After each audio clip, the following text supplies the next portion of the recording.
Cosign Your Sister's $200,000 debt or face exile. My mother insisted. My mother demanded I cosign my sister's $200,000 loan or be ostracized. I refused, accepted a job in Dublin, and ignored 43 missed calls that night. My name is Silas. I'm Chieste Pierce, the eldest child, the first to move out, and the first to earn a steady income. My relatives would call me financially prudent.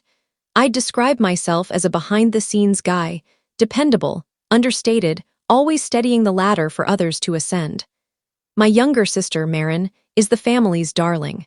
Different expectations, different treatment. One home, two worlds. As kids, I earned pocket money through chores. Maran got gifts just for trying. In high school, I saved tips from waiting tables to buy a used laptop. She was handed a new phone for safety. The pattern persisted, growing in scale and justification. I work in operations for a global logistics firm, not glamorous but stable. I manage shipments, streamline processes, and keep schedules tight. I thrive on clear numbers, honest invoices, and predictable timelines. My life fits neatly into a spreadsheet. My family operates in a group chat. A month ago, I attended our last family dinner. Mom had a roast in the oven. Dad's game played silently on TV. Maran arrived 20 minutes late, draped in a sweater that probably cost as much as a car payment. She kissed Mom's cheek, sat, and asked, "Is there lemon water or just plain?" I was chopping parsley. "Sink's working," I said. She grimaced as if I'd suggested drinking from a ditch. Aunt Isolde leaned over the table. "Silas, you're not still renting, are you? That's just throwing money away." "Working on it," I replied. Mom, basting the roast, didn't look up. "He's cautious," she said. "Our planner." Then, tapping the oven door, she added lightly, "Silas is fine where he is. Maran's different, she's creative, she's destined for bigger things." Maran propped her chin on her hand, smiling like a catalog model. "I'm figuring it out," she said. "It's a process." I kept chopping. Dad turned up the TV for a replay and said, "Silas, grab the check when it comes." Left my wallet in the car. Everyone laughed. It was an easy joke, a given. Of course I'd pay, I always do. Later in the living room, I mentioned a possible overseas assignment. 6 months, I said, maybe a year. Mom waved it off, wineglass in hand. "Sweetie, that's not practical, your sister needs you now." "What does that mean?" I asked. "Don't get defensive," she said. "You know how Maran is, she just needs a bit of support." Maran walked in, checked her reflection in the blank TV and said, "You'll get it when you loosen up." Something old and heavy stirred in my chest, not anger, but the familiar pang from childhood, when group projects meant everyone looked to me for an A without lifting a finger. I set down the knife. "I brought dessert," Aunt Isolde called from the table. "You're a gem." Then, quietly to Mom, "You're lucky to have him." Mom didn't whisper back. "Of course we are. That's family." A pause followed, the kind where you're supposed to nod, agree, and feel grateful for being needed. I nodded anyway. That was it. A small moment, no shouting, just a reminder of the rules. Maran dreams, I clean up. Maran explores herself, I find my wallet. That night on my couch, staring at the ceiling, the old ache returned, the one you mistake for love because it started in the same house. I slept poorly, Mom's words looping in my mind. "She needs you now." I sensed a number coming. The money started small. "Put it on your card, we'll settle up," Mom said once. A 1-year family phone plan became 5 years, $216 a month. Then Netflix, $14.99. Then, "Can you add Maran to your car insurance for now?" $96 more. I told myself it was fine, I could handle it. It kept the peace. After college, I stayed home 2 years to help when Dad's hours were cut. I covered half the mortgage, temporarily.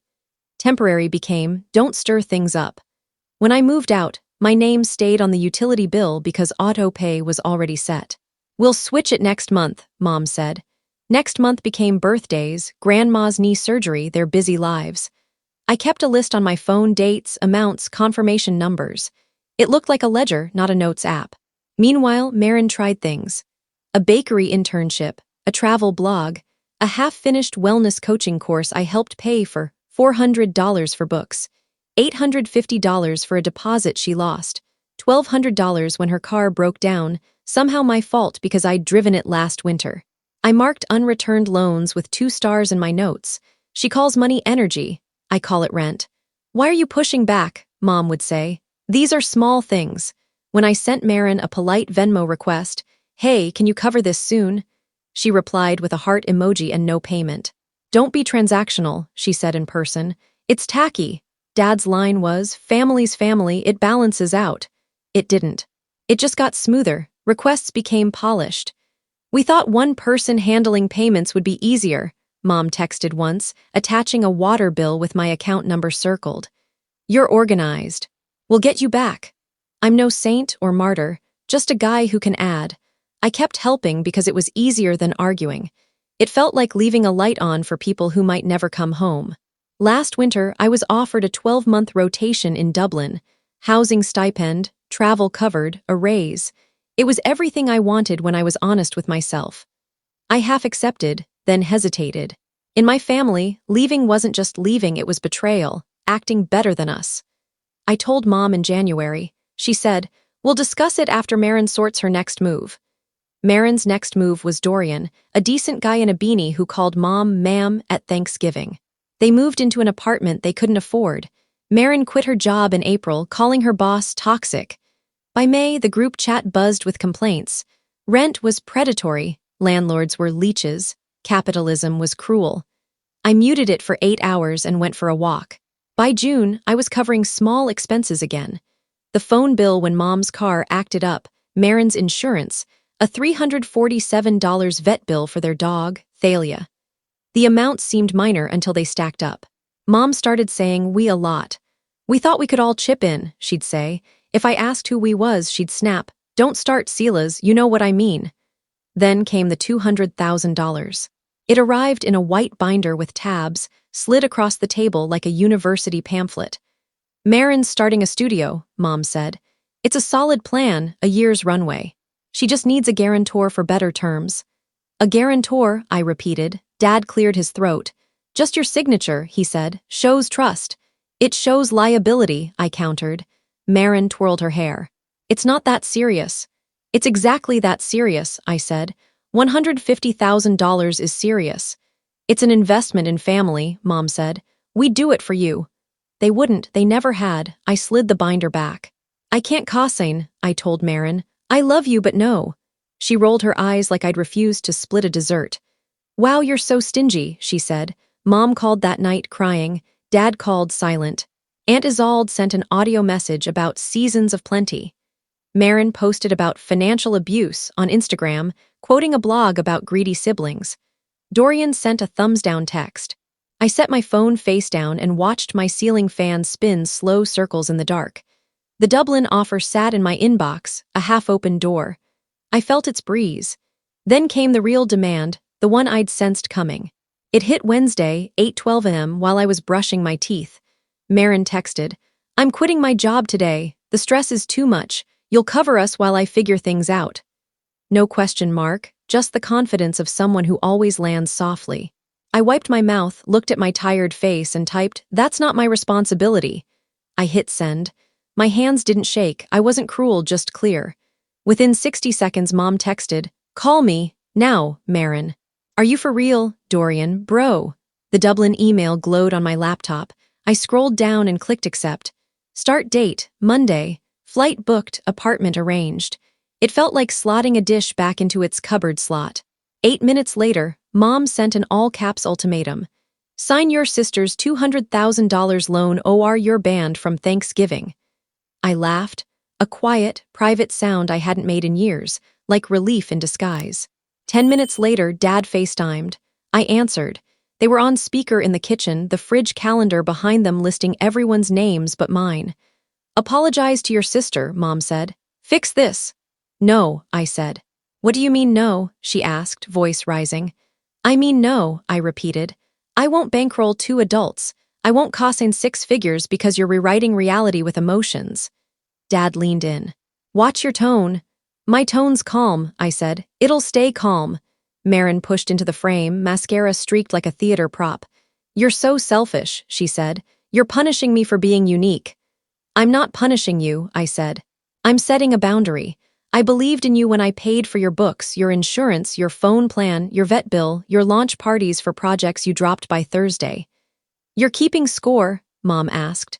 Yes, I said. Because I'm paying the price. Mom switched tactics. If you leave now, you're abandoning us. I'm leaving Monday, I said. For work, not spite. He thinks he's above us, Maran sobbed. I stood taller, speaking like I was on a work call. This isn't revenge, I said. It's closure. Dad laughed, sharp and bitter. Closure from what? Doing your share? From being the solution, I said.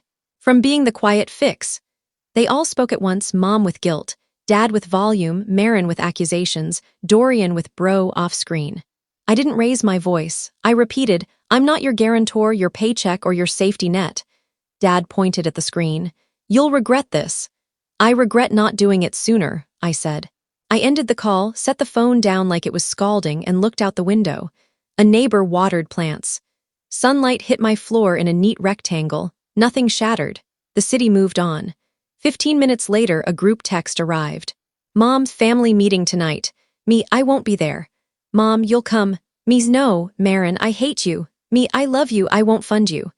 The chat filled with blue and gray bubbles, paragraphs about sacrifice, what we did for you, how I spoke to Mom. I flipped my phone over, opened my laptop, and sent my signed acceptance to HR. I gave notice to my landlord, booked the airport train, and listed boxes to pack. It felt like building a small boat as the tide shifted, like leaving a room I'd outgrown but still tidied. That night, I did what I should have done a year ago. I opened every shared account and cut ties. Phone plan, removed Maran and Mom. The system warned me 3 times about service disruptions. I clicked through. Savings, $216 monthly. Maran's car insurance, unlinked, effective midnight. New premium, mine alone. Savings, $96. Streaming services, changed passwords, unlinked the TV in someone else's house. Savings, $14.99. My name was still on my parents' utilities, power, water. I set the next payment to manual, removed my card, and emailed Dad. Transfer by Friday. Clear, dull, true. I moved my $132,400 emergency fund to a new bank, set alerts, froze my credit, and ordered new cards. I made a spreadsheet called Exit. Each row was a tether I'd tied to a ship I didn't steer. By the time I finished, my phone had 43 missed calls, 17 from Mom, 8 from Dad, 12 from Maran, 6 from unknown numbers. I let them pile up. Voicemails came in waves, angry, then pleading, then Mom's quiet exhales, heavy with disappointment. Aunt Isolde texted at 11:27 p.m. Sweetheart, can we talk? I stared but didn't reply. Her kindness often came with strings. I slept with my phone in a drawer. Morning brought 58 missed calls and 142 unread group chat messages. Dorian sent 3 paragraphs about masculinity and mutual support. Maran posted a photo of Thalia with a caption about nervous systems and safety. Mom shared a meme about ungrateful kids. I made coffee, packed a suitcase, rolled my socks, and erased my whiteboard calendar. At noon, Dad banged on my door like a movie cop. I let him knock, call my name, jiggle the handle. I sipped coffee, he left. Then he texted, "Coward." I replied, "Boundaries." He sent, "You think words shield you?" I typed, erased, and sent, "No, policies do." Mom kept up the pressure. Banned became her mantra, banned from Thanksgiving, Christmas, the family chat, yet tagged in every message. It was like being evicted, but having the door slammed in my face. At 3 p.m., Maran emailed a contract photo. Sign by 5, bank closes at 6. I replied, read the part about joint and several liability. Then read it again. She texted, "You don't love me," I wrote. "I love you enough not to let you sink us both. I love you enough to stop pretending money's a feeling." She left a voicemail I didn't play. Then, "Thalia misses you." I felt a twist. I didn't love that dog, but I loved my future. Love isn't a payment plan. I sorted my storage unit into 3 piles: keep, donate, trash. The keep pile was smaller than expected, like something alive. Passing a pub, I saw Dorian inside, gesturing wildly. He didn't see me. I kept walking. At home, I printed my travel details and taped them to my door. It made the plan feel solid. Train at 6:20 a.m., Terminal 2, Seat 21A. My employer provided a temporary apartment near the office. Clean, plain, no shared logins. My phone went quiet at 7 p.m., signaling the family meeting happened without me. It lit up again at 8. "Mom, last offer. Sign the loan, keep your phone plan, come to Thanksgiving at 3. You can carve. Me, no, Mom. Why are you doing this? Me, because the only way to stop being the plan is to stop being the plan. Silence. Then Mom, we won't forget this. Me, neither will I showered, set 3 alarms, and emailed my friend Ansel my travel details for backup. He replied with a thumbs up and proud of you, man. I lay in my silent apartment, hearing a neighbor's dishwasher hum. I thought of the binder, Mom sliding it across like destiny, the 43 missed calls, and my life without others' weight. It wasn't peace yet, but it was quiet. Resisting the noise starts with silence. Thanksgiving came early for me, on Monday at 7:35 a.m., under a gray Dublin sky, my breath clouding like a speech bubble. I settled into the company apartment, learned store hours, bought a kettle, everyone said I needed one, and a cheap plant for the bare window. I set up my work laptop, pinned my bills spreadsheet to the desk. 5 lines, all mine. That first week, I braced for the old rhythm, texts before coffee, others emergencies. Instead, I got shipment emails and meetings that ended on time. I walked along a canal, learned the crosswalk's chime, cooked for one and ate it all. A credit alert pinged Wednesday. New inquiry attempted, blocked. I smiled at my plant and watered it. Maran sent a turkey emoji with "Are you happy?" I typed, then deleted and sent. I hope you find your path, I can't pay for the journey. She didn't reply. Mom texted, I shouldn't say this, then said it. I read and didn't respond. The next day, she sent nothing. It felt like a new holiday, empty inbox day. On Thanksgiving, I made a small plate. Chicken breast, turkeys are a commitment here, potatoes, green beans. I FaceTimed Ansel, holding up my plate. He raised his pizza slice. Tradition, he said. We laughed. After dinner, I opened my notes app and reviewed my list, dates, amounts, the trail of a boundary dissolving as you cross it. I added a line. I won't cause in chaos. I won't be leveraged by love. I won't beg for help with neglect. I won't trade peace for access. I won't apologize for keeping my income. I won't be the plan. I read it twice, then added, I will love you without paying for you. It wasn't a speech, but a note to myself, for moments of doubt, in any tone, soft, loud, or all caps. People think closure is slamming a door. It's not. It's leaving it closed for those who never plan to enter. I'm not banned from anything that matters. I eat what I cook, say what I mean, earn and save my money and sleep. This isn't revenge, it never was. It's about not mistaking need for love, about refusing to be a wallet with feelings. My name is Silas. I'm 31. For the first time in years, I control the silence in my life, not the silence of being ignored or swallowing words for others' spotlight, but a steady hum, like low tide on stone. It feels foreign yet familiar. I don't know what the next decade holds, only that the life I'm building has my name on every line. Thank you for watching my story. If you enjoyed it, please subscribe and press the bell icon. Stay tuned for more real-life stories, get more experiences.